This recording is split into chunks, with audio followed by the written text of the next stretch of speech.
Salut, une fois de plus, bonsoir. C'est encore votre humble serviteur, l'étranger, Pleroma Fortizo. Oh, je suis encore là ce soir, je suis venu avec quelque chose de super bon. Et je suis sûr que les uns les autres seront bénis là-dehors. Ok, voilà, je vais partager avec vous sur la grandeur et le succès, ou alors la grandeur, ou alors même le succès. C'est quoi la grandeur? C'est quoi le succès? Vous savez, beaucoup de personnes là-dehors pensent qu'ils sont grands. Il y en a d'autres qui pensent même qu'ils ont acquis du succès. Mais pourtant, c'est tout un contraire. Pourtant, ils se trompent. C'est quoi donc la grandeur? Et c'est ce que je m'en vais partager avec vous justement ce soir. Parce que vous savez, la grandeur, ce n'est pas, ou alors ne se mesure pas sur la totalité des véhicules que vous avez. La grandeur ne se mesure pas sur votre compte bancaire. La grandeur, elle ne se mesure pas, ou le succès ne se mesure pas sur le nombre d'immeubles que vous avez déjà construit. Et c'est ce que beaucoup de personnes n'arrivent pas à comprendre, croyant bien qu'ils ont acquis, ils ont amassé beaucoup d'argent, alors ils se disent grands. Non, c'est pas ça la grandeur. Laissez-moi vous dire une chose. La vraie grandeur, c'est impacter. Je dis la vraie grandeur, ça se mesure sur l'impact que vous avez sur les autres. C'est ça la vraie grandeur. Le vrai succès, c'est la même chose d'ailleurs. Le succès, c'est quoi? C'est impacter votre monde avec la qualité ou l'investissement de votre personnalité. C'est ça le succès. Comment pouvez-vous me dire que vous êtes grand? Vous êtes grand. Oui, vous, je dis vous. Vous êtes grand. Vous qui avez autour de vous des fauchés, autour de vous des pauvres, des malades. Vous dites que vous êtes grand, vous dites que vous êtes dans le succès. Pourtant, tous ceux qui vous entourent, ils sont tous fauchés, ils sont misérables. Vous qui possédez de l'or, vous qui possédez du diamant. Non, vous n'êtes pas grand. Je dis non, vous n'avez pas acquis du succès. Comme je l'ai dit tantôt, le succès, c'est impacter votre propre monde avec l'investissement ou la qualité de votre personnalité. C'est là où on voit que vous êtes vraiment bon. Comment pouvez-vous être le seul véhiculé au milieu de tout un groupe qui est autour de vous? Tous ces gens-là qui vous suivent, aucun d'eux ne peut se tenir et dire que voici ce que j'ai accompli au travers de tel ou tel. Comment est-ce que c'est possible? Parce que vous ne pensez qu'à vous et à votre famille. Écoutez une chose, le monde entier est beaucoup plus grand que vous et votre famille. La vie elle-même aussi est beaucoup plus grande que vous et votre famille. Les hommes les plus égoïstes dans la vie, c'est ceux-là qui pensent seulement à eux et à leur famille. C'est très facile de penser à vous, à votre famille. C'est très facile. Tout le monde peut le faire. Même les méchants peuvent le faire. D'ailleurs, tout le monde, je dis tout le monde, c'est facile. Quelle est la différence que vous ferez donc par rapport à un méchant qui ne pense qu'à lui et sa famille? Quelle est la différence que vous allez faire? Et beaucoup de personnes portent ce caractère dans le christendom. Ils portent ce caractère du monde dans le christendom.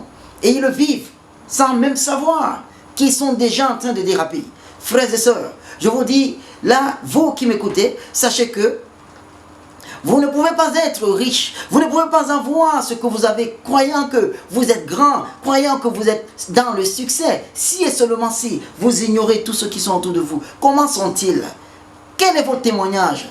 Quand vous les regardez, est-ce que votre vie se reflète dans leur vie? Est-ce qu'on peut les regarder et voir que non, ceux-là, ceci, celui-ci, ils sont ce qu'ils sont par rapport au succès que l'autre a eu?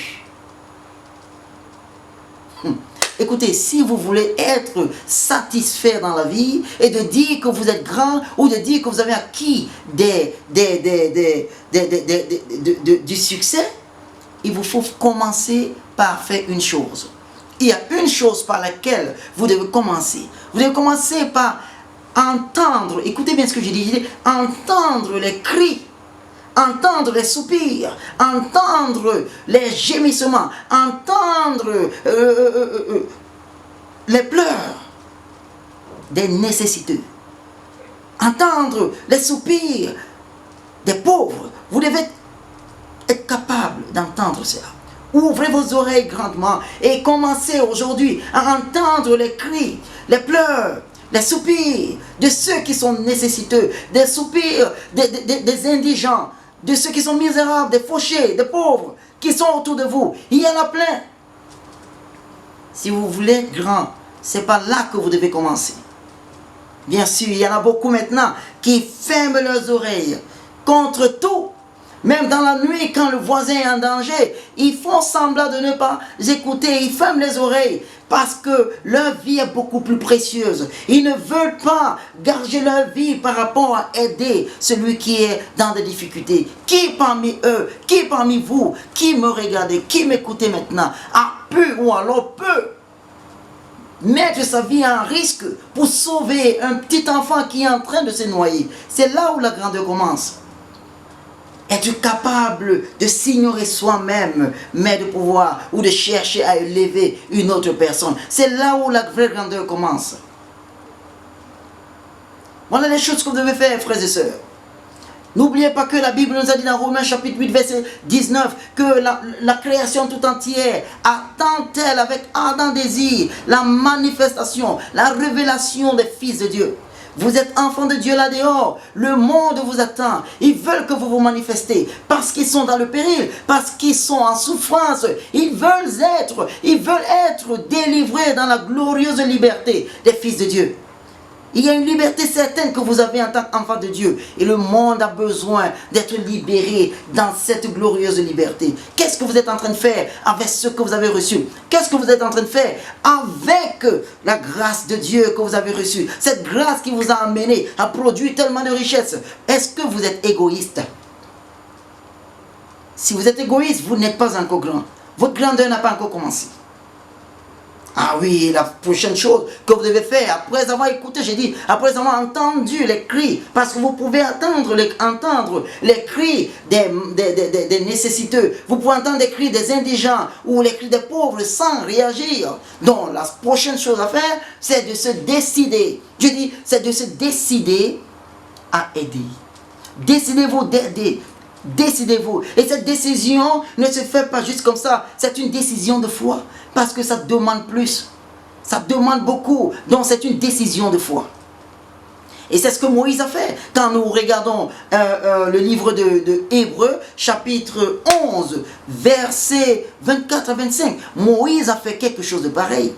Peut-être il faut que je vous le lise. Laissez-moi vous lire ce que Moïse a fait. Dans Hébreux chapitre 11, verset 24, la Bible dit, par la foi, c'est par la foi que Moïse, devenu grand, refusant d'être appelé fils de la fille de Pharaon. Il dit, il préféra être maltraité avec le peuple de Dieu que d'avoir pour un moment la jouissance du péché. Quelle décision Moïse a prise. Moïse était dans le palais. Il était dans le palais de Dieu. Il se réjouissait des choses du palais. Mais Moïse a pris la décision, quand il a grandi, que non, c'est pas la peine d'être appelé fils de la fille du Pharaon, si et seulement si le peuple de Dieu est en train de souffrir à Goshen. Il dit, au lieu de profiter la jouissance du péché, pour un moment, il vaut mieux pour moi aller mouler la paille dans la boue, comme le font les enfants de Dieu à Goshen. Quelle décision! C'est un choix, frères et sœurs. C'est un choix que vous devez faire à un certain point de votre vie. Vous devez faire ce choix-là. Ce choix-là qui va vous amener à être dans un autre niveau de votre vie. Ce fut un sacrifice. Jusqu'à ce que Moïse réalise cela, Dieu ne l'avait pas parlé. C'est quand il a pris cette décision, un jour, laissant tomber tous ses biens, frères et sœurs, c'est la décision que vous devez prendre, qu'à partir d'aujourd'hui, c'est ce que je vais faire. Bien sûr que cela va vous coûter quelque chose, cela vous coûtera peut-être toute votre fortune, cela vous coûtera votre temps, cela vous coûtera beaucoup de choses. Oui, mais c'est nécessaire de le faire, parce que c'est ça la vraie grandeur, c'est là où on voit le vrai succès. Ce n'est pas amasser beaucoup de millions, beaucoup de tas d'argent ou alors acheter beaucoup de voitures, avoir beaucoup de voitures dans votre parking. C'est pas ça. C'est pas de là qu'on mesure la grandeur d'un homme. Non, la grandeur d'un homme est mesurée par rapport à l'impact que vous avez sur les autres. Sachez-le, frères et sœurs. Et sachez que la grandeur est pour ceux-là qui sont sensibles aux cris des pauvres, ceux-là qui sont sensibles aux cris des indigents, ceux-là qui sont sensibles aux cris des misérables. La grandeur est pour eux. Parce que pour que tu puisses élever quelqu'un, il faut que tu sois grand. Alors si Dieu t'a donné les moyens pour pouvoir élever d'autres, pourquoi penses-tu que tu en as fait tant? Pourquoi penses-tu que tu avais fait ceci ou tu as fait cela hier? Mais il faut que je le fasse encore. Non. Continue de le faire. Parce que tu n'as jamais cessé de prier. Tu n'as jamais cessé d'amasser. Tu n'as jamais cessé de recevoir de Dieu. Si Dieu n'a jamais été fatigué de te fournir, pourquoi dois-tu être fatigué de fournir à qui que ce soit? Mon frère, ouvre ton cœur. Ouvre tes oreilles au cri. Et décide-toi maintenant de pouvoir maintenant les aider. C'est là où la route vers la grandeur, elle commence. C'est là où ça commence. Il y en a encore d'autres que je partagerai. Et laissez-moi vous dire une chose.